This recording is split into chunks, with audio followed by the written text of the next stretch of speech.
Għaddej b'ritmu maġġel il-proġett tal-bini ta' ground ġdid tal-futbol b'investiment ta' madwar 14.3 miljun euro li permezz tiegħu se jgawdu kemm l-istudenti kif ukoll il-komunità tan-Naxxar.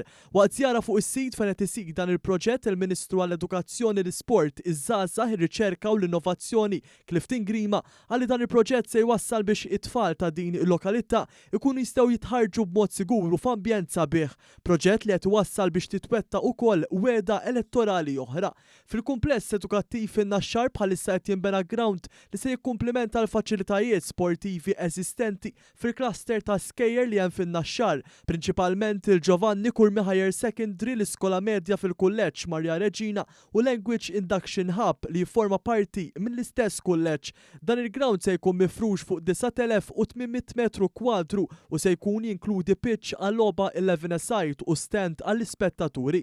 Minn barra dawn se jkun hemm bosta faċilitajiet oħrajn fosthom gymnasium, faċilitajiet sanitarji, showers u changing rooms. Taħt il-ground se jkun hemm parkeġġ għal madwar 500 karozza. Kif spjegat il-perit Tiziana Kalleja mill-Fondazzjoni għall-Iskejjel Tagħda, ix-xogħol ta' skavar tas-sit kif ukoll tal-mina li se taqgħad il-ground mal-iskola kienu lesti f'Ottubru li għadda waqt li xahar wara bdiet il-binja nnifisha. Dan il-proġett jikkonsisti f'ġiex solari underground parking u football pitch fuqhom.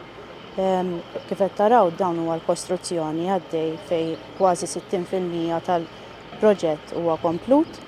Fil-Programme of Works mixjin il-qudiem ħafna kważi b'10% u dan il-proġett għandu jitlesta sa Novembru ta' din is-sena.